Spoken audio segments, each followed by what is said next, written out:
మాట్లాడాలనుకున్న అంశము మత్తయి సువార్త 4వ అధ్యాయం 3-4 వచనాలు చదవండి.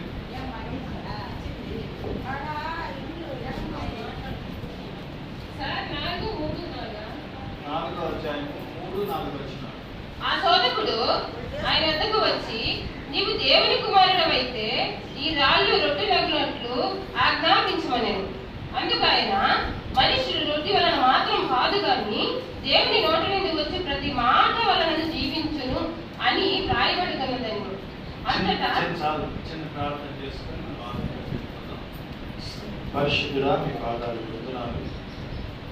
ఈ ప్రభు దినమున మీ పరిశుద్ధాలయంలో మీరు కూడి కొద్దిసేపు ధ్యానించినట్టుగా మీరు మాట్లాడుతున్నారు. ఎలా వచ్చామో అలాగే తిరిగి వెళ్ళకుండా మీకు లోబడి వాక్యం అనే సత్యాన్ని గ్రహించి దాచుకు నడుచుకొని మా జీవితం సత్యమే వాక్యం దయచేయమని యేసుక్రీస్తు నామములో మనవి చేసి వేడుకొచ్చున్నాం తండ్రి. ఆమేన్. ఈరోజు కేవలం ఒకే ఒక్క మాట గురించి ధ్యానించాలని నిర్ణయించాను. ఏంటంటే ప్రభు అంటున్నారు, మనుష్యుడు రొట్టె వలన మాత్రం కాదు కానీ దేవుని నోట నుండి వచ్చు ప్రతి మాట వలన జీవించును. ఆ దేవుని యొక్క మాట గురించి ఇప్పుడు మనం కొద్దిసేపు ధ్యానించే ప్రయత్నం చేస్తాం. ఏంటంటే ఈ మాటలో ఉన్న గొప్పతనాన్ని మనం చూస్తే అసలు ఈ సందర్భం ఎందుకు వచ్చిందంటే మనం కొంచెం దానికి ముందుగా వెళ్తే యేసుక్రీస్తు ప్రభు వారు 3వ వచనం చివరిలో ఉంటుంది. ఆయన బాప్తిస్మం తీసుకున్నాడు. బాప్తిస్మం తీసుకున్న తర్వాత జరిగినటువంటి విషయాలు ఇవన్నీ.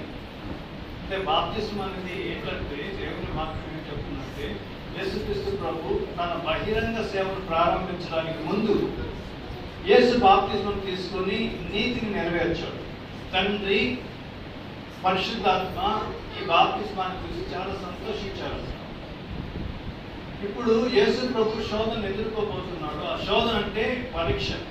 బాప్తిస్మం పొందగానే శోధన సాతానుతో యుద్ధం. ఇది బాప్తిస్మం నీతండి.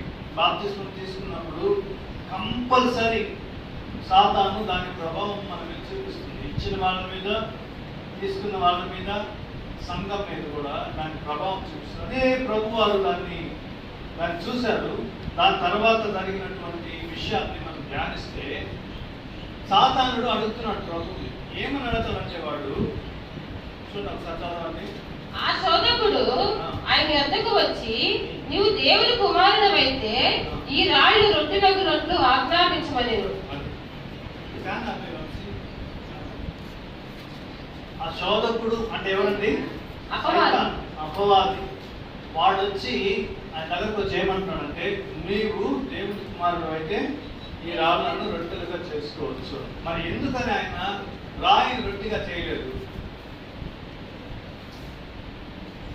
ఏంటంటే దేవుని వాక్యం చెప్తుంది ఏంటంటే యేసుక్రీస్తు ప్రభువు రొట్టె, ఆయన బ్రెడ్, ఆయన రాయి కూడా.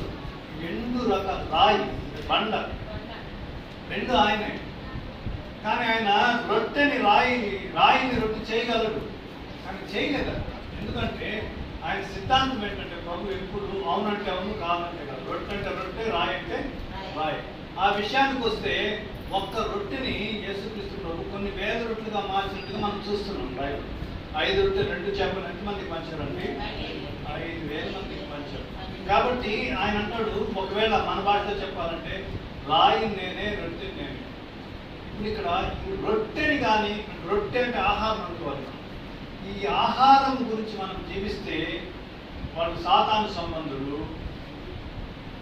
తర్వాత దేవుని కోసం కానీ జీవించగలిగితే దేవుని ఒక విచిత్రమైన పరిస్థితి మనం చూడొచ్చు. ఇక్కడ మనం మనకి అంగీకరించారో దేవుని వాక్యం ఏం చెప్తుందంటే, క్షయమైపోయే ఆహారం, నశించిపోయే ఆహారం కోసం మీరు పని చేయబడలేదు. మీరు కష్టపడి పని చేసేది, డబ్బులు సంపాదించేది నాశనం అయిపోయే ఆహారం, తిని తర్వాత చెడిపోయేది, అట్లాంటి ఆహారం. అయితే దేవుని వాక్యం ఏం చెప్తుందంటే నిత్య జీవం కలుపుకోవడం కోసం ఆహారం సంపాదించమని చెప్తుంది. చదవండి యోహాను సువార్త 6వ అధ్యాయము 27వ వచనం. దయచేసి అర్థం చేసుకోవాలి. క్షయమైన ఆహారం కొరకు కష్టపడకుడు గాని నిత్య జీవ కలుగు అక్షయమైన ఆహారం కొరకే కష్టపడు. కష్టపడుడి. అది బాగా అర్థం చేసుకోవాలండి. ఇప్పుడు మనం పని చేసేది దేనికోసం పని చేస్తున్నాం? కష్టపడి పని చేస్తున్నాం తినడానికి. దేవుని వాక్యం ఏం చెప్తుంది? ఆ తినడం కోసం మీరు కష్టపడాల్సిన అవసరం లేదు అని చెప్తుంది. ఫస్ట్ దేవుని నీతి వేరు, మనిషి నీతి వేరు. దేవుని అది గుర్తుపెట్టుకోవాలి. క్షయం అయిపోయే ఆహారం అంటే చెడిపోయే ఆహారం కోసం మనం పొద్దున్న లేచి సాయంత్రం కష్టపడుతున్నాం. మీరు కష్టపడాల్సిన దానికోసం కాదు, నిత్య జీవం అనే ఆహారం కోసం కష్టపడండి అని చెప్తాను. ఎలా పని చేయకుండా ఎలా జీవించాలి అంటే మనకు ఇక్కడ ఇంకొక విచిత్రమైన ఒక వచనం 127వ కీర్తన అండి, 2వ వచనం. 127వ కీర్తన 2వ వచనం సార్. మీరు వేకువనే లేచి చాలా రాత్రైన తర్వాత పండుకొనుచు కష్టార్జితమైన ఆహారము తిరుగుతుండుట వ్యర్థమే. తన ప్రియులు నిద్రించుచుండగా ఆయన వారికి ఇచ్చుచున్నాడు. అర్థమైందండి. దేవుని వాక్యం ఏం చెప్తుందంటే బ్రదర్స్ బాగా గమనించండి. ఇది కొంచెం మన నీతికి దేవుని నీతికి చాలా వ్యత్యాసం ఉంది ఇక్కడ. ఇది మీరు ఎట్లా ఆలోచిస్తారు చూడండి. మీరు వేకువని లేచి అంటే చీకటితో లేచి చాలా రాత్రి అయిన తర్వాత పండుకొంచు కష్టార్జితమైన ఆహారం తిరుగుతుండట వేస్ట్ అని చెప్తారు.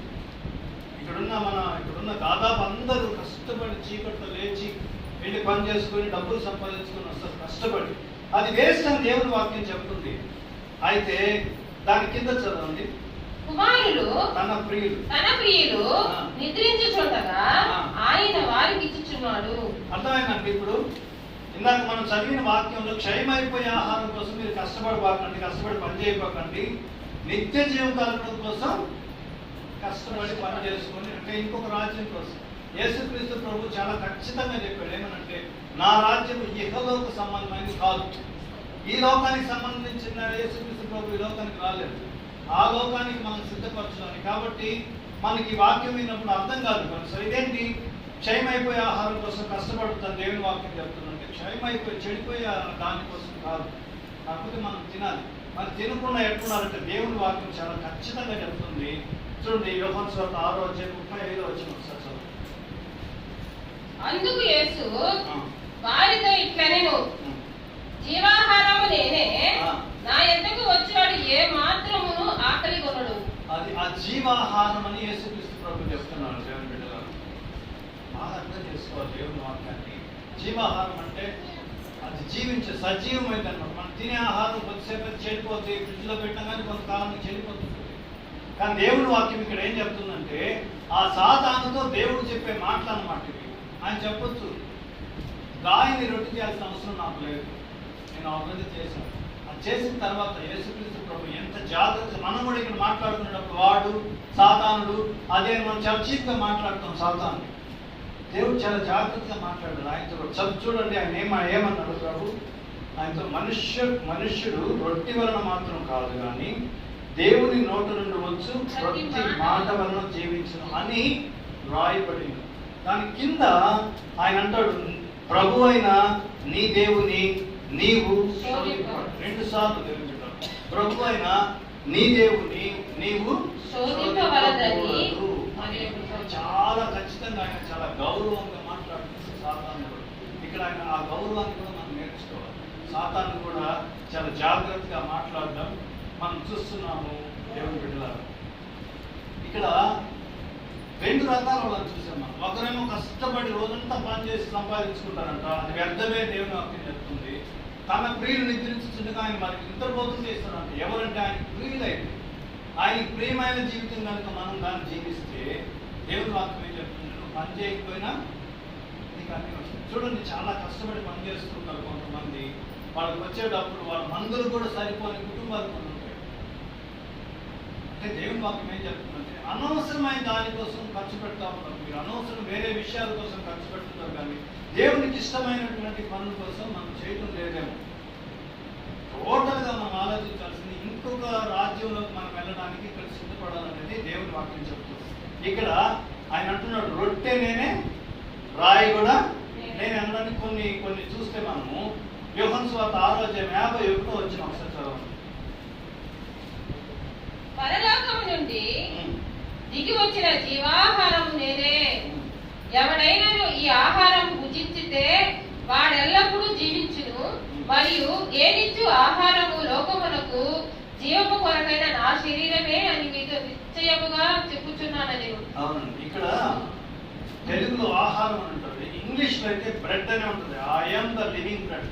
నేను బ్రతికి ఉండే రొట్టె. మనం రొట్టె గురించి మాట్లాడుతున్నాం. నేను బ్రతికి ఉండే రొట్టెని అని ఇంగ్లీష్ లో రాయబడి ఉంటుంది. దేవుని బిడ్డలారా, యేసుక్రీస్తు ప్రభువు ఒక్కొక్కరితో ఒక్కొక్క రకంగా మాట్లాడడం మనం చూస్తున్నాం. సాతాను అడుగుతుంది, ఏమయ్యా నువ్వు ఆకలిగా ఉన్నావు కదా, ఈ రాటిని రొట్టె చేసుకొని తినమంటే ఆయన అతనితో మాట్లాడిన మాట ఏంటి? దేవుని నోట నుండి వచ్చి ప్రతి మాట వల్ల జీవించుకోవాలి, రొట్టె అవసరం లేదు. అదే ఆయన శిష్యులు అడుగుతారు ఆయనకి, ఏమయ్యా భోజనం చేస్తారా, ఏం కావాలి మీకు అన్నప్పుడు యోహాను సువార్త 4వ అధ్యాయం 32వ వచనం చదువు. ఆయన శిష్యులతో మాట్లాడే విధానం. అందుకు ఆయన భుజించుటకు మీకు తెలియని ఆహారం నాకు ఉన్నదని వారితో చెప్పగా, శిష్యులు ఆయన భుజించుటకు ఎవడైనా ఏమైనా తెచ్చినేమో అని ఒకరితో ఒకరు చెప్పుకుందిరి. అది చాలండి. ఒక్కొక్కరితో ఒక్కొక్క రకమైన మాట మాట్లాడుతున్నారు ఆయన. మీరు అనుకునే ఆహారం కాదు, నాకు వేరే ఆహారం. ఏంటి ఆహారం అంటే ఏం చెప్తారు? ఆత్మీయ ఆహారం. ఆయన ఇంకా ఇంకా ఏం చెప్తారండి? అక్కడే రాసి యేసు వారిని చూచి, నన్ను పంపిన వారి చిత్తము నెరవేర్చుటయు ఆయన పని తుద ముట్టించుటయు నాకు ఆహారమై ఉన్నది. చాలండి, ఆయన ఆహారం అదంట. దేవుని పని చేయడమే ఆహారం. అందుకే మనం మాట్లాడిన వాక్యంలో క్షయమైపోయే ఆహారం కోసం కష్టపడుతున్నారు మీరు అనవసరంగా. దానికోసం కాదు మీరు కష్టపడాల్సింది, నిత్య జీవం పరలోక రాజ్యంలోకి వెళ్ళడం కోసం కష్టపడండి అంటాడు. ఇంకో దగ్గర మీరు అనవసరంగా పొద్దులే సాయంత్రం పనిచేయడం వేస్ట్. మీరు కానీ దేవునికి ప్రియమైన జీవితం జీవిస్తే మీరు నిద్రపోతున్నా మీకు ఆహారం వస్తుంది. కాబట్టి టోటల్గా మాట గురించి దేవుడు యేసుక్రీస్తు ప్రభు ఏం చెప్తున్నా అంటే, ఆయన నోట నుండి వచ్చి ప్రతి మాట వల్ల జీవించున్నట్టు చెప్తున్నాడు. మనం కొన్నిసార్లు మర్చిపోతాం ఆ మాటని. నేను అనుకుంటాను ఆ మాటలో ఉన్నటువంటి గొప్పతనాన్ని తెలియకే మనం చాలా ఇబ్బందులు పడుతున్నాం, చాలా కష్టాలు పడుతున్నాం. దేవుని అది కనిపించదు మనకి, ఆ మాట అనేది కనిపించదు. లాజరు గారు చనిపోయారు. చనిపోయిన తర్వాత యేసుక్రీస్తు ప్రభు ఆ సమాధి దగ్గరకు వచ్చాడు. యోహాను సువార్త 11:43 చదవండి. వచ్చినప్పుడు అక్కడ ఏం జరిగిందో మనకు తెలుసు, కానీ మనం మర్చిపోతూ ఉంటాం. చదవండి. ఆయన అలాగూ చెప్పి లాజరు బయటికి రమ్మని బిగ్గరగా చెప్పగా, చనిపోయిన వాడు కాళ్ళు చేతులు ప్రేత వస్త్రములతో కట్టబడిన వాడై వెలుపలికి వచ్చాడు. చాలు. ఆ మాటకి దేవుని మాట్లాడే పవర్. ఒక చిన్న ఎగ్జాంపుల్ చూసాం మనం. ఆయన చనిపోయాడు, 4 రోజులు అయిపోయింది. శవానికి కూడా ఆయన మాట ఆజ్ఞలాగా వినిపిస్తుంది. మనకు తెలియదు. ఇప్పుడు మన కళ్ళ ముందు ఎవరైనా నీళ్ళలో పడిపోయాడు అనుకోండి, మీకు చనిపోయాడు, ఆయన లేచి మనం ఎంతసేపు తగ్గా లేలేదు అనుకోండి, చనిపోయాడు. ఇంకా మనం ఎంత పిలిచినా ఆయన లేలేడు. కానీ దేవుని మాటకి ఏంటంటే చనిపోయిన వాళ్ళు కూడా మాట బ్రతికించగలదు. చనిపోయిన వాడికి కూడా జీవం ఇవ్వగలిగినటువంటి మాట. ఆ మాట మనకు కనిపించింది దేవుని బిడ్డ. ఆ మాట మనకు కనబడాలంటే దేవుని వాక్యం ఏం చెప్తుంది? అదృశ్యమైనవి ఉన్నవనుటకు రుజువైనవి. అదృశ్యం అంటే కనబడనివి. కనబడని ఉన్నాయని మనం అనుకోవాలి, కనబడేవి ఉండవు అని అనుకోవాలి. అది కొంచెం తిరగాసుగా ఉన్నట్టు. ఇప్పుడు ఇక్కడ ఫస్ట్ ఒక పాస్టర్ గారు ఉన్నారు. దేవుడు ఉన్నాడు అప్పటి నుంచి, ఆయనకు ముందు నుంచి దేవుడు ఉన్నాడు. పాస్టర్ గారు చనిపోయారు. పాస్టర్ గారు కనిపించారు మనకు, దేవుడు కనపడలేదు. తర్వాత ఇంకొక పాస్టర్ గారు వచ్చారు, ఆయన కనిపించారు మనకు, దేవుడు కనిపించలేదు. నేను చనిపోయి ఇప్పుడు లేడు. ఇప్పుడు నేను కనిపిస్తున్నా, రేపు నేను కూడా ఉండను. కానీ దేవుడు వాక్యం అంటే కనబడనటువంటి దానికోసం, నిత్య జీవం అనే దానికోసం కష్టపడి సంపాదించుకోవాలి అని దేవుడు వాక్యం చెప్తుంది. యేసుక్రీస్తు ప్రభు చెప్పినట్టుగా మనం ఇప్పుడు రొట్టెల గురించి చూసాం. రాళ్ళ గురించి ఆయన ఏం చెప్పాడో చూస్తామండి. ఆయన మనీ ఖచ్చితంగా చెప్పాలంటే కొరింథీయులకు రాసిన మొదటి పత్రిక 10వ అధ్యాయం 4వ వచనం ఏమని చెప్తుందో చూడండి.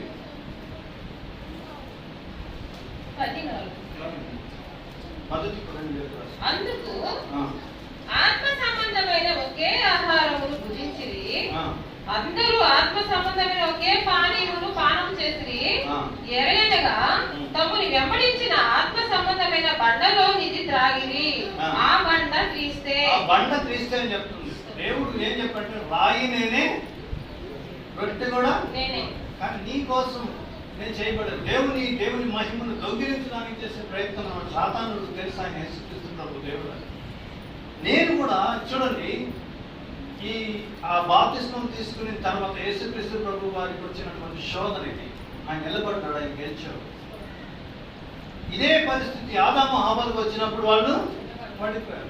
ఏలియా గారు చాలా పెద్ద పని చేశాడు. ఆయన కర్మేలు పర్వతం మీద నిలబడి ఆకాశం నుంచి అగ్ని దింపి ఇంత చేసిన తర్వాత కూడా ఆ యజమానికి భయపడి ఆయన పడిపోయాడు. ఆయన కూడా నేను కూడా ఏమనుకున్నానంటే రాతిని రొట్టెని చేస్తే తప్పేది అనుకున్నాను.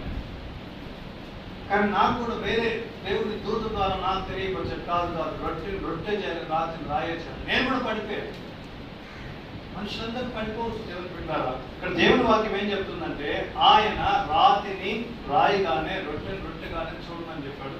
చూస్తున్నాం మనం కూడా అలాగే వాక్యం అంతా ఏం చెప్తున్నాం? అవునంటే అవును, కాదంటే చల్లగానే ఉండు.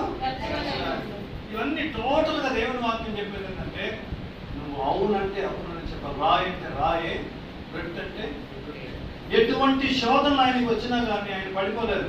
తర్వాత ప్రభువునే కొంచెం విసిగించినప్పుడు ఆయన అంటాడు ఒక మాట. చూడండి, మత్తయి సువార్త 3:9 ఒక అద్భుతమైన మాట.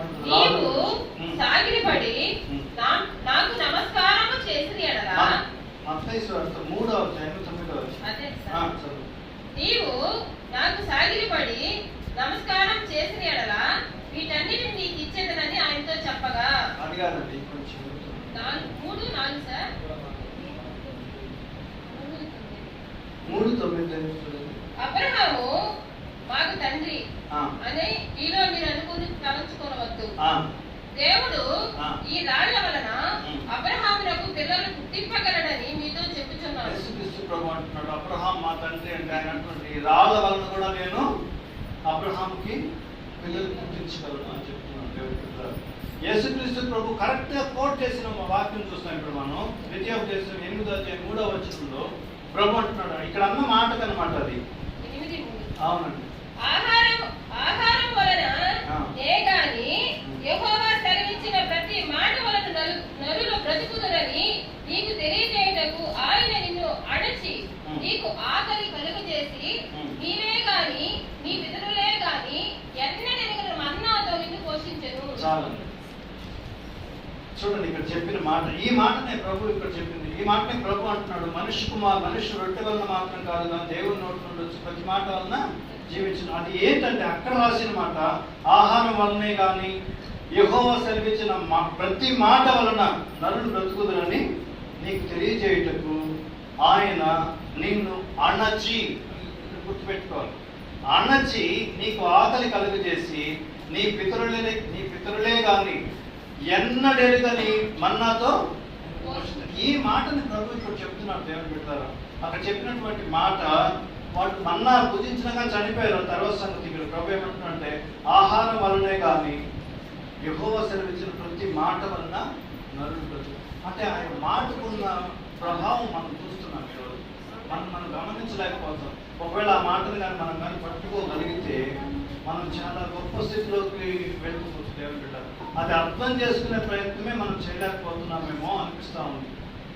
ఇలా చెప్పినట్టుగా తన ప్రియులు నిద్రించుగా కూడా ఆయన వారికి భోజనము సిద్ధపరచగలరు. చాలా మంది పడిపోయారు. ఇట్లాంటి పరిస్థితి వచ్చినప్పుడు అందరూ పడిపోతారేమో అనుకుంటాం మనం. కానీ ప్రభు ఒక అద్భుతమైన మాట ఇక్కడ చూసి హెబ్రీయులకు రాసిన పత్రిక 4:15 ఒకసారి చదవండి. హెబ్రీయులకు రాసిన పత్రిక 4:15 అండి. 4:15. మన ప్రధాన యాజకుడు మన బలహీనతల యందు మనతో సహా అనుభవం లేనివాడు కాడు గాని ఆయన సమస్త విషయములోనూ మన వలె శోధింపబడినను ఆయన పాపము లేనివాడుగా ఉండెను. చాలండి. ఇక్కడ యేసుక్రీస్తు ప్రభు ఒక అద్భుతమైన ఉదాహరణ చెప్పి మనల్ని బలపరిచే ప్రయత్నం ఏంటంటే మన ప్రధాన యాజకుడు మన బలహీనతల యందు సహానుభవము లేనివాడు కాదు. ఆయన కూడా మనకు వచ్చే ప్రతి శోధన లేకపోతే ఇబ్బంది ఇప్పుడు ఇవన్నీ వచ్చాయంట. దేవుని వాక్యం చెప్తుంది. కానీ ఆయన శోధింపబడినను పాపము లేనివాడు కాదు. అది మనకు ఆయనకు ఉన్నటువంటి తేడా. మనం ఆయన దగ్గర తెలుసుకోవాల్సినటువంటి విషయం ఏంటంటే అది ఎట్లాంటి సమస్య అయినా మనం జయించగలం. కానీ చాలా మంది పడిపోతారు. అందుకే ఆయన అంటాడు, నాలో పాపం చూపించగలరు అని. ఆయన తప్ప ఎవరో పాపం లేని మనుషుడే లేడు ఈ లోకంలో. అక్కడ చెప్తున్నటువంటి మన ప్రధాన యాజకుడు మనల్ని మనం బలపరుచుకునే విషయం అన్నమాట. మనకి ఏదైనా శోధన వచ్చినప్పుడు మన ప్రధాన యాజకుడు మన బలహీనతల యందు సహానుభవము లేనివాడు కాదు. అంటే ఆయనకు తెలుసు నీకు వచ్చే ప్రతి శోధన ఆయనకు ఆల్రెడీ వచ్చింది. వాటన్నిటినీ ఆయన జయించి ఆయన పాపము లేనివాడుగా ఉండేను. ఇంకొక మాట, ఇలా జయించినప్పుడు మనకేమవుతుందంటే యోహాను రాసిన మొదటి పత్రిక 5వ అధ్యాయం 4వ వచనం చూడండి. మొదటి పత్రిక 5:4. అవును. దేవుని మూలముగా పుట్టిన వారందరూ లోకమును జయించుదురు. లోకమును జయించిన విజయము మన విశ్వాసమే. లోకమును జయించే విజయమే మన విశ్వాసం. లోకాన్ని జయించకపోతే నువ్వు విజయం పొందినట్టు కాదు. దేవుని బిడ్డ, ఆకలి అనే శరీర ఆశ ప్రభు వారికి ఇక్కడ వచ్చింది. ఆకలి ఉండడం తప్పు కాదు, కానీ సైతాను పెట్టిన తిండి తినడం తప్పు. రాళ్ళని రొట్లుగా మార్చు అన్నది సాతాను యొక్క విధానం. దేవుని మహిమను దొంగిలించడం సాతాను నేర్పుతుంది. లొంగిపోవద్దు. దేవుడు తను తినమంటే తిని బ్రతుకు. దేవుడు అవ్వాలి తినమంటే తినొద్దు తినకపోయినా బ్రతుకొచ్చు మనం. అది సాతాను చేసే వాటికి మనం వ్యతిరేకంగా జీవించాలంటే, అంటే నేను బ్రతికించే తిండి కాదు, కానీ దేవుని నోట నుండి వచ్చు మాట చాలా గొప్పది. మనకు తెలియని శక్తి ఏంటంటే, ఆయన సూర్యుని కలుగుగాక నోటుతో అన్నాడంట, కరిగిపోయింది. ఆయన నోటికి ఉండే ప్రభావం. ఆయన మత్తయి సువార్తలో ఒక అతన్ని చూసి అంటారు, ఆ మాట గురించి ఆయన అన్నప్పుడు మత్తయి సువార్త 8వ అధ్యాయం 8వ వచనం ఒకసారి చదవండి. ఆ శతాధిపతి, ప్రభువా, నీవు నా ఇంటిలోనికి వచ్చినకు నేను పాత్రుడను కాను. నీవు మాట మాత్రము సెలవిమ్ము, అప్పుడు నా దాసుడు స్వస్థపరచబడును. చాలండి. ఈ మాట విన్నప్పుడు ప్రభు ఏమంటాడు, ఇశ్రాయేలీయుల్లో కూడా ఇంత విశ్వాసం చూడలేదు. అంటే నేనేమనుకుంటానంటే, ఇతను అన్యుడు అనమాట, ప్రభువుని ఎరగని వాడు అనమాట. ఇశ్రాయేలీయులు కాదు, ఆయన వేరే జాతికో వేరే దేశానికో సంబంధించిన వాడు అయింటాడు. కానీ ఇతనికి ఈ విషయం ఎట్లా తెలుస్తుందంటే, దేవుని వాక్యాన్ని ధ్యానించడం వల్ల. ఇలా మనం చదివినటువంటి ద్వితీయోపదేశకాండం 38వ అధ్యాయము ఈయన ధ్యానించి ఉండొచ్చు. ఎందుకు యేసుక్రీస్తు ప్రభు వారిని ఇంత గొప్పగా ఆయన చూసి ఆశ్చర్యపడ్డాడంటే, ఆశ్చర్యపడ్డాడంటే ఆయన అక్కడ వాక్యం చదివాడు. ఏమనంటే, ఆయన నోట నుండి వచ్చు ప్రతి మాట వలన మనం జీవించవచ్చు అనే మాట ఆయన చదివాడు. చదివిన తర్వాత ఇక్కడికి వచ్చి యేసుక్రీస్తు ప్రభువుని చూసి ఈయనే మస్సయ్య అనుకున్నాడు. అక్కడ ఆయన సక్సెస్. అంటే దాన్ని మనం ఏం నేర్చుకున్నామంటే, వాక్యాన్ని బాగా ధ్యానించాలి అనేది మనం తెలుసుకోవచ్చు. ఇప్పుడు 12 ఏళ్ళు రక్తస్రావం కలిగిన స్త్రీ, ఆమె వచ్చి ఆయన వస్త్రపు చెంగును ముట్టింది, స్వస్థత పొందింది. ఆమె ఎందుకని ఆ వస్త్రపు చెంగును ముట్టింది? ఏమింది? 93వ కీర్తనలో ఉంటున్నారు. కాదండి, ఆయన మహిమను వస్త్రముగా ధరించినాడు అనేటువంటి వాక్యం మనకు తెలుసు. అక్కడ తీసారా 93వ కీర్తన ఉంటారు. రాజ్యము చేయించున్నాడు, ప్రభావమును ఆయన వస్త్రముగా ధరించి ఉన్నాడు. ఇదండి విషయం. ఇక్కడ దయచేసి వాక్యాన్ని మీరు ఇంటి దగ్గర ధ్యానించండి బాగా. నాకు అనిపించింది, ఆమెకు ఆ విషయం ఎలా తెలుసు అంటే, ఆమె ఆల్రెడీ ధర్మశాస్త్రం బాగా చదువు ఉండొచ్చు. మరి అనారోగ్యం కలిగినప్పుడు, ఆమె డబ్బులన్నీ పోయినప్పుడు అయినా దేవుని దగ్గరకు వచ్చి అంటే తెలుసు. యేసుక్రీస్తు ప్రభు తెలియదు ఆమెకి. పాత నిబంధన గ్రంథం బాగా తెలిసి ఉండొచ్చు, బాగా చదువు ఉంటుంది. ఆమె బాగా ధ్యానించింది ఆ వాక్యాన్ని. ధ్యానించినప్పుడు ఆమెలో గొప్పతనం ఏంటంటే, ఆ చదివిన వాక్యాన్ని బట్టి ఈమె మెస్సయ్య అనేది తెలుసుకుంది. అందుకే ఆమెకు స్వస్థత వచ్చింది. అందుకే ఆయన అద్భుతమైన మాట అంటాడు. ఏమంటాడు? నీ విశ్వాసము నీకు స్వస్థపరచను. అది రెండోది. ఆమె వచ్చింది దేనికి వచ్చింది? కేవలం స్వస్థత కోసం వచ్చింది. 12 సంవత్సరాల నుంచి లీడ్ అవుతా ఉన్నాము వచ్చింది ప్రభు గారికి. అది అయిపోయిన తర్వాత ఆయన రెండో బహుమానం కూడా ఆయనకి ఇస్తున్నాడు. మీరు కూడా, మనం కూడా ఒక్కటి అడిగితే 2 ఇస్తారు ప్రభు. ఆయన నేర్చరు. కాబట్టి మనం తెలుసుకోవాలి. అక్కడ శతాధిపతి వచ్చి ఆ అద్భుతమైన మాట అంటాడు. మనకు అందరు నమ్మలేని మాట ఆయన ఏమంటున్నాడంటే, అయ్యా ప్రభువా, మీరు నా ఇంటి ప్రవేశించినట్టు నేను పాత్రుడను కాను.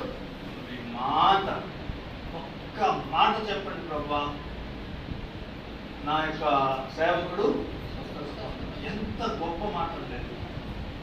ఆ విశ్వాసం చూసి ఆయన ఆశ్చర్యపడిపోవడం చూసినప్పుడు నాకు చాలా సంతోషం, ఆనందం అనిపించింది. నేను కూడా ప్రభుని ఇలా ఆశ్చర్యపరచాలి అనే ఆలోచన ఆ దారిలో అయితే ఉన్నాను, కానీ ఇంతవరకు నేను ఆయన ఆశ్చర్యపరిచేంత గొప్ప కార్యాలు మనం ఏం చేయలేదు.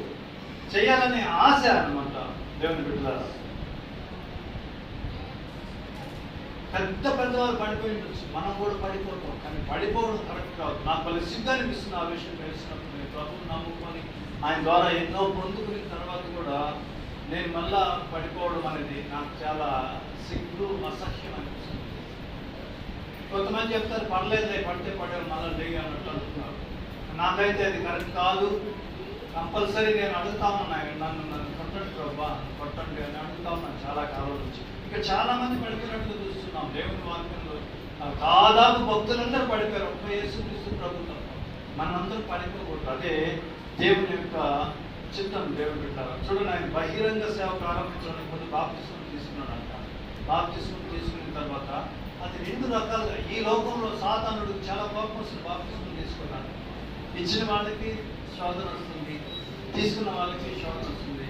కానీ మన ప్రధాన యాజకుడు మనం చదివినటువంటి వాక్యం చొప్పున ఆయన బలహీనతలకు సహానుభవం పొందని వాడు కదా, ఆయనకు తెలుసు ఆ బలహీనత ఎలా ఉందో. ఇప్పుడు జరిగిన సందర్భం అదే, ఇప్పుడు మనం చదివే సందర్భం ఏంటంటే, దీనికి ముందు ఆయన బాప్తిస్మం తీసుకున్న తర్వాత వచ్చినటువంటి ఇబ్బంది ఇది. యేసుక్రీస్తు ప్రభు వారు బాప్తిస్మం తీసుకున్న తర్వాతే శోధన వచ్చింది. మన సంఘంలో కూడా బాప్తిస్మం తీసుకున్న తర్వాతే శోధనలు వస్తాయి. నేను ఎక్కడ బాప్తిస్మం ఇచ్చిన తర్వాత కూడా అక్కడ చాలా శోధనలు వచ్చాయి. శోధనలు వస్తాయి, కానీ మనం జయించాలన్నమాట. ఆ జయించినప్పుడే పరలోక రాజ్యంలోకి వెళ్ళవచ్చు. అందుకే ఇక్కడ ఖచ్చితంగా చెప్పి, మీరు సంపాదించుకునేది మాకు తినడానికి కాదయ్యా, మీరు సంపాదించుకోవాల్సింది పరలోక రాజ్యానికి వెళ్ళడానికి సంపాదించుకోండి అని చెప్తుంది. తర్వాత యోహాను సువార్తలో చెప్పినటువంటి అలా చేస్తేనే అటువంటి విజయమే లోకమును జయించిన విజయమే విజయం. మన లోకాన్ని జయించుకున్న మనం విజయం సంపాదించుకోవడం అసాధ్యమని దేవుని వాక్యం చాలా ఖచ్చితంగా చెప్తుంది. దేవుని బిడ్డలారా, అక్కడ యాకోబు పత్రిక చూడండి, 1వ అధ్యాయం 2-3 వచనాలు చదువుకోండి సార్. అవునండి. నా సహోదరులారా, దేవుని యొక్కయు ప్రభువైన యేసుక్రీస్తు యొక్కయు దాసుడైన యాకోబు అన్య దేశముల యందు చెదిరి ఉన్న 12 గోత్రముల వారికి శుభమని చెప్పి వ్రాయినది, నా సహోదరులారా, ఈ విశ్వాసమునకు కలుగు పరీక్ష ఓర్పును పుట్టించునని ఎరిగి మీరు నానా విధములైన శోధనలో పడినప్పుడు అది మహానందమని ఎంచుకొని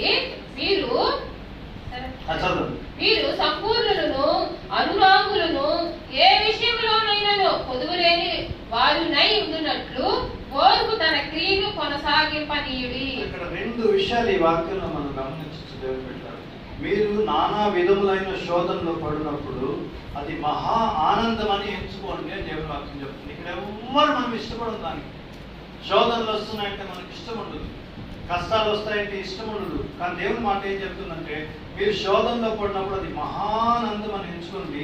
తర్వాత చెప్పినటువంటి అద్భుతమైన మాట ఏంటంటే, ఓర్పు తన క్రియను కొనసాగిస్తుంది. ఓర్పు అనేది చాలా ప్రాముఖ్యమైనది అంటారు. యేసుక్రీస్తు ప్రభు సాతానుతో నిన్ను సృష్టించాను నేను, నాకేం చెప్తున్నావు అనలేదు ఆయన. చాలా ఓర్పుగా సమాధానం చెప్తున్నాడు. ఆయన సాతానుడికి చెప్పినటువంటి మాట ఏంటంటే, మనుష్యుడు రొట్టె వలన మాత్రం కాదు కానీ దేవుని నోటి నుండి వచ్చి ప్రతి మాట వలన జీవించును అని వ్రాయబడినది అని చెప్తున్నాడు. రాసి రాపించింది ఆయనే దేవుడు, ఆయనే సృష్టికర్త. అందుకే మళ్ళా సాతానుడు కూడా ఆయన గుర్తు చేస్తున్నాడు. ఏమనంటే, ప్రభు అయిన నీ దేవుని నీవు శోధింపవలదు.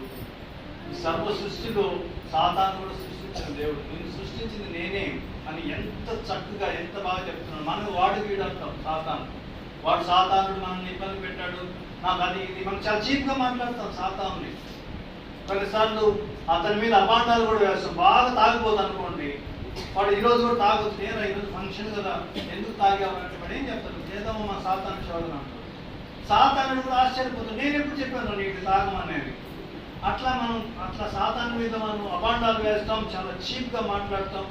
దేవుని యొక్క మర్యాద, ఓర్పు మనం గమనించినప్పుడు దేవుని బిడ్డలారా ఆయన చెప్తున్నటువంటి అద్భుతమైన మాట ఏంటంటే, ఓర్పు తన క్రియను కొనసాగించును. అందుకు ఆయన మనుష్య కుమారుడు రొట్టె వలన మాత్రం కాదు కానీ దేవుని నోటి నుండొచ్చు ప్రతి మాట. ఆ మాట కోసం మనం వెయిట్ చేయాలి. ఆ మాటలో ఉన్న పవర్, ఆ మాటలో ఉన్న గొప్పతనం మనకు కనిపిస్తూనే ఉంటుంది. మాటతో ఆయన సూర్యుడిని తయారు చేశాడు, కానీ అక్కడ కూడా ఆయన ప్రేమ, మాటతోనే మనం కూడా తయారు చేయొచ్చు. ఆయన అలా చేయకుండా అక్కడ ఆయన ప్రేమ ఆయన స్వహస్తాలతో మనిషిని, ఆదాముని తయారు చేసినట్టుగా మనం చూడొచ్చు. అంటే టోటల్గా మాటలో ఉన్న గొప్పతనం అన్నమాట. రొట్టె, ఆహారం ఇవన్నీ మన కడుపుకు సంబంధించినవి. దేవునికి ఇష్టం లేదు. ఆయన ఆ మాట కోసం చూసే వాళ్ళే దేవుని పెట్టి క్షయమైపోయే ఆహారం కోసం మనం కష్టపడుతున్నాం. క్షయం కాని ఆహారం కోసం కష్టపడి పని చేయలేదు దేవుని వాక్యం చెప్తుంది. మనకు ఒక డౌట్ వస్తుంది, పని చేయకుండా ఎట్లా బ్రతకాలి అంటే. మనకి దేవుని వాక్యం ఏం చెప్తుందంటే, నువ్వు పని చేయకపోయినా నువ్వు బ్రతుకుతావు, నువ్వు నిద్రపోతున్నా నువ్వు బ్రతుకోవచ్చు. ఎప్పుడంటే దేవునికి ప్రియమైన జీవితం జీవించడం, దేవునికి ప్రియముగా ఉండడం అన్నమాట. ఇక్కడ అంటే కొన్నిసార్లు చూస్తుంటాం మనం, మా మిస్సెస్తో పాటు పనిచేసే డాక్టరు, ఆయన మోమిట్లో పనిచేస్తున్నట్టు, ఆయన మోమిట్లో డాక్టరు, వాళ్ళ భార్య హైదరాబాద్లో ఏదో గవర్నమెంట్ ఆఫీస్లో.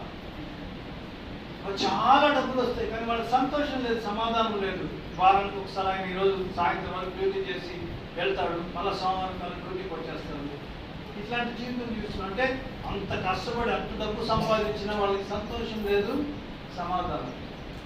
సంతోషం ఎలా ఉంటుంది? మనకున్న కొద్దిలో కూడా చాలా గొప్పగా జీవించవచ్చు, చాలా సంతోషంగా జీవించవచ్చు, సమృద్ధిగా మనకు కావాల్సినవన్నీ మనకు వస్తూ ఉంటాయి. మనం సంపాదించిన ప్రతి పైసా మనకు ఉపయోగపడుతుంది. కానీ దానికోసం నువ్వెందుకు నీ డబ్బులు ఖర్చు పెడుతున్నావు? దేవుని వాక్యం చెప్తుంది.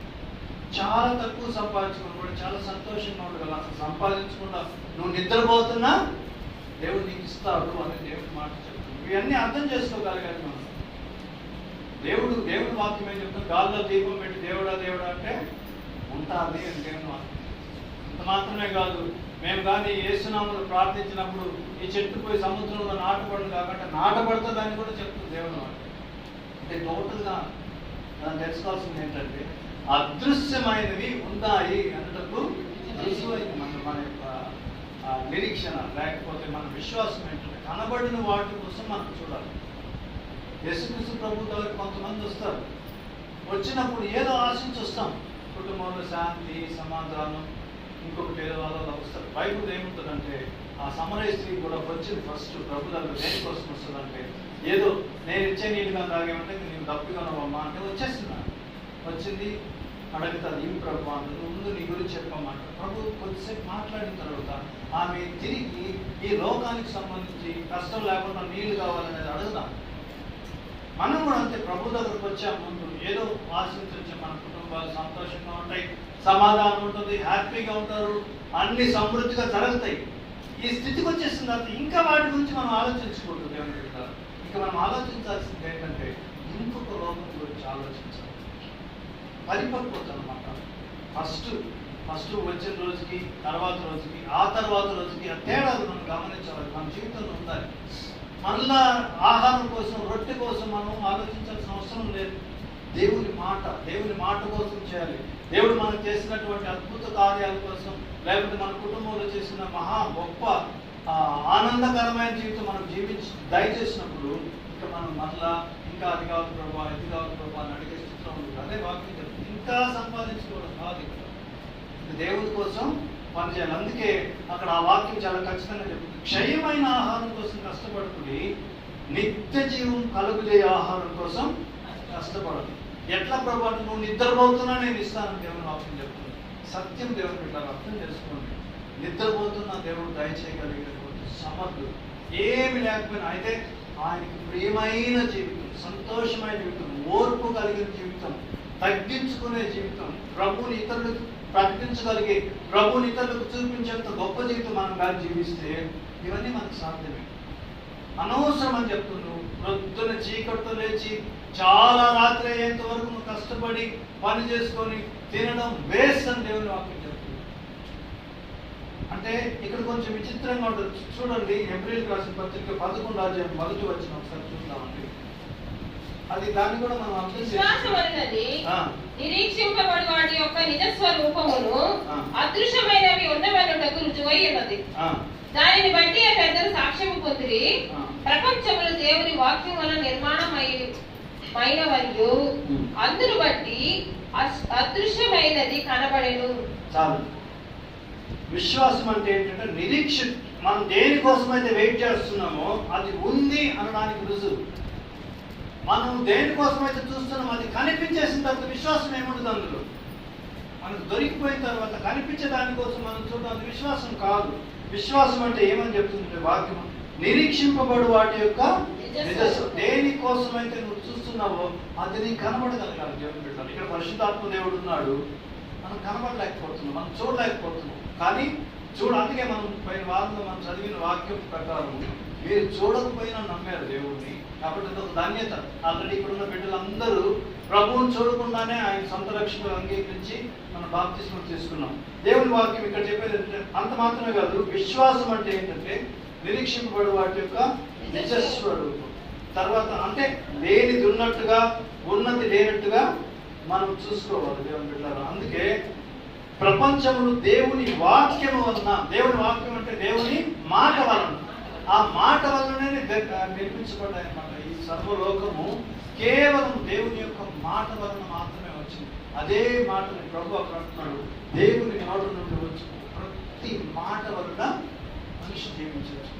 ఆ జీవం ఎలాంటిదంటే సజీవమైన ఆహారం. ప్రభు యేసుక్రీస్తు వారు, I am the bread of life, whoever comes to me shall not hunger. నా దగ్గరగా ఎవరు వచ్చారంటే ఇంకా ఆకలే ఉండదు వాడికి.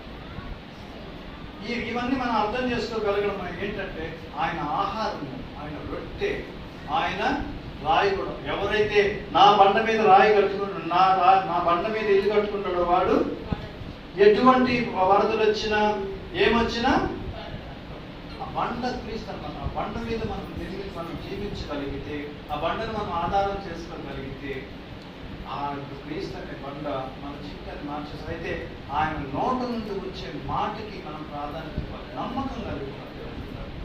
ఆయన మాట చాలా గొప్పది. నోటితో పలికితే లాజర్ లేసి బయటకు వచ్చినట్టు కూడా మనకు తెలుసు. ఆయన నోటికి ఉన్నటువంటి ప్రభావం. వాళ్ళందరూ తెలియకుండా చెప్పినప్పుడు, వాళ్ళందరూ తెలియకుండానే ఒక అన్యుడు కూడా ప్రభు గురించి మాట్లాడినప్పుడు ఆయన ఆశ్చర్యపడినట్టుగా మనం చూస్తున్నాం. అలాంటి ఆశ్చర్యం మనం కూడా, ప్రభువుని మనం కూడా ఆశ్చర్యపరచాలి అనే ఆలోచన మనకు ఉండాలి. నేను కూడా దేవుడిని చాలా గొప్పగా ఆశ్చర్యపరచాలి, చాలా ఆ ప్రభు సంతోషించే విధంగా మన జీవితం ఉండాలి అనేటటువంటి ఆలోచన మనకు అవసరం. దేవుని బిడ్డ శోధన వస్తుంది, కానీ దాన్ని సహించిన వాడే ధన్యుడు. సహించి చూపించాడు ప్రభు. ఆ సహించి ఏ విధమైనటువంటి లోపం లేకుండా ఆయన బయటకు రాగలిగాడు ఆ శోధనలో. అంటే ఎందుకంటే ఆయన శోధన జయించాల్సింది. అసలు ప్రాథమికంగా ప్రభు యొక్క చిత్తం ఏంటంటే ఈ లోకానికి వచ్చింది మన పాపాల నిమిత్తం. ఆయన మనకు బదులుగా ఆయన బలైపోవడానికి వచ్చాడు. బలైపోవాలనుకున్న ప్రభు యేసు మరియమ్మ గారి గర్భంలో జన్మించగానే ఆయన బలైపోవచ్చు. ఎందుకంటే ఇవన్నీ అనుభవించడానికి ఆయన బ్రతికే 33 సంవత్సరాలు. ఈ శోధన స్త్రీల వలన, పురుషుల వలన వచ్చే శోధన, పేదరికం వల్ల వచ్చే శోధన, ఇంకా ఎన్ని రకాల శోధనలు మనం గురవుతూ ఉంటాము. డబ్బు, అందము, ఇట్లాంటి అన్ని శోధనలు ఆయన జయించి 33 సంవత్సరాలు అంతా అయిపోయిన తర్వాత అప్పుడు ఆయన బలైపోయినట్టుగా మనం చూస్తున్నాం. అందుకే ఆయన వాక్యం చెప్తుంది, మన ప్రధాన యాజకుడు మన బలహీనత లేదు, సహానుభవము లేనివాడు కాదు, కానీ శోధింపబడినను ఆయన పాపము లేనివాడుగా బాగున్నాడు. శోధింపబడ్డాడంట, కానీ ఆయన పాపం చేయడు. అందుకే దేవుని వాక్యం అని చెప్తుంది, మనం కూడా ఆ శోధనలు ఎదుర్కొన్నప్పుడు ఆ శోధనలు గొప్ప భాగ్యం అని ఎంచుకోవాలి. ఏంటబ్బా ఈ శోధన అనుకోకూడదంట. తర్వాత ఆ శోధనలో మనం ఆ ఓర్పు కలిగి ఉండాలని కూడా దేవుని వాక్యం. కాబట్టి దేవుని నోట నుండి వచ్చే మాటలో ఉన్న పవర్, ఆయన మాట ఏంటి మనకు తెలియాలంటే ఇదే ఆయన మాట. పరిశుద్ధ గ్రంథం అంతా ప్రభు యొక్క నోటి మాటే. ఆ నోటి మాటలో జీవం ఉంది, సజీవం ఉంది, శక్తి ఉంది, సామర్థ్యం ఉంది, ప్రేమ ఉంది. అన్ని ప్రభు దగ్గర మనం పొందుకోవాలంటే ఆయన నమ్మాలి, ఆయనకి ఇష్టమైన జీవితం. మన సొంత అభిప్రాయాలు మనం పక్కన పెట్టాలి. అప్పుడే మన జీవితాలు బాగుంటాయి. దేవతన పరిశుద్ధ వాక్యం మన క్లాసును దీవించి కాచి కాపాడుగాక. ఆమేన్. ప్రార్థన చేసుకుందాం. పరిశుద్ధ మీ పాదాలకు స్తోత్రం నాయన. కొద్దిసేపు మేము పరిశుద్ధాలయంలో మేము కూడి మిమ్మల్ని ధ్యానించగలిగే భాగ్యం మీరు మాకు దయచేసిన ప్రభావ.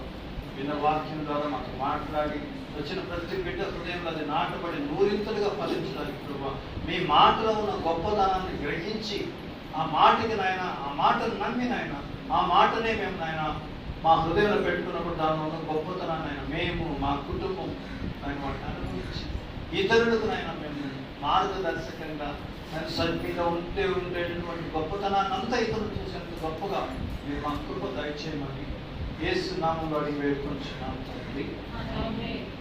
ఆట పాడుతున్నామండి.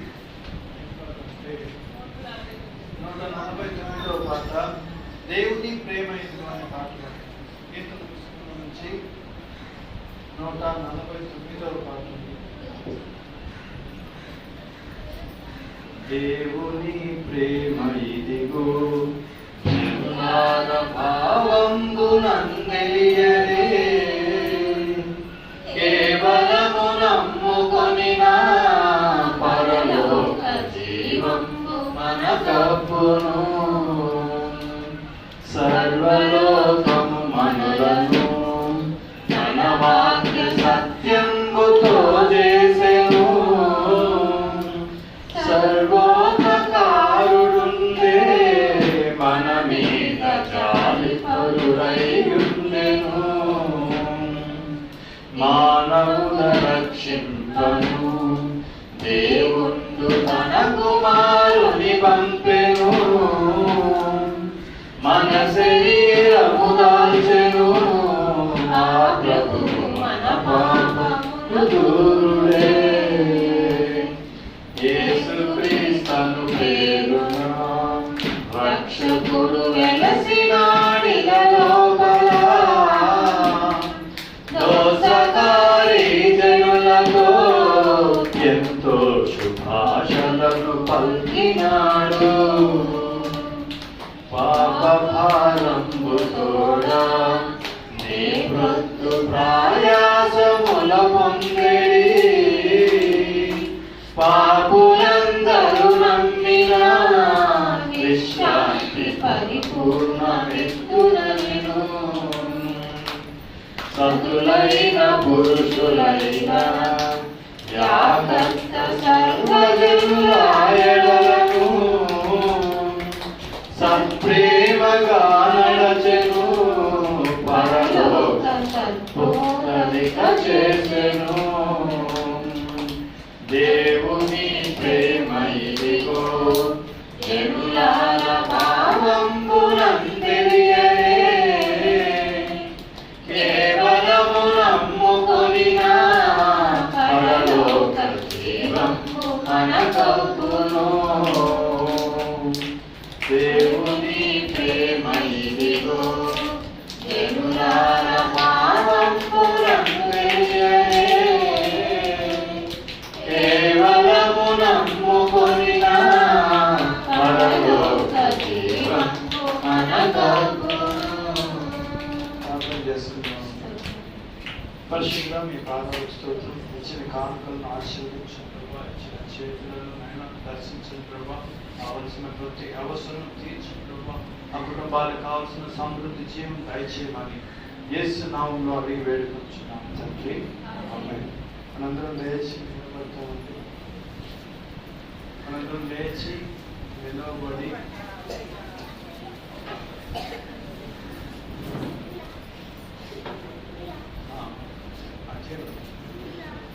ఏంటంటే మనకు ప్రతిరోజు ఆదివారం సాయంత్రం కూడా ఆరాధన ఉంటుందండి. 5:30కి మొదలవుతుంది. దయచేసి అందరూ గమనించాలని మనం చేస్తున్నాను. ప్రతిరోజు సాయంత్రం ఇక్కడ ప్రార్థన విజ్ఞాపనలు జరుగుతూ ఉన్నాయి. ఎవరో ఒక సహోదరి కూర్చొని ఆరాధన చేస్తూ ఉంటారు. మీకు ఇక్కడ ఉన్న మనందరి కుటుంబాల గురించి వాళ్ళు ఇక్కడ రాస్తున్నాం. వాళ్ళ పేర్లు, వాళ్ళ అవసరతలు ఏమైనా ఉంటే, మీకు ఇంకా ఏదైనా అవసరతలు, ఏదైనా అనారోగ్యం ఉంటే దయచేసి భవాని గారికి చెప్తే రాసి పెడతారు. రాసి పెట్టి దాని ప్రకారం జరుగుతూ ఉంటుంది. మీరు ఎప్పుడైనా ఫ్రీ అయినప్పుడు వచ్చి ఇక్కడ పాల్గొనొచ్చండి. తర్వాత ప్రతి బుధవారం మనకు బైబిల్ స్టడీ ఉంటుంది. ఈరోజు సాయంత్రం 5:30కి మనం మళ్ళీ అక్కడికి వెళ్ళి సువార్త చెప్తాం. ఇష్టం ఉన్న వాళ్ళు అవకాశం ఉన్న వాళ్ళు దయచేసి రావాలని కోరుకుంటున్నాం. పాట పాడుతున్నాం.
రాజ్యము బలము మహిమయు నీవై ఉన్నవి తండ్రి.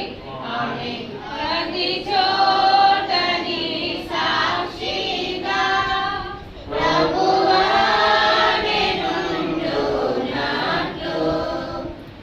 ఆత్మాభిషేకము నిన్ను ఆత్మీయ రూపుండ ఆత్మాభిషేకము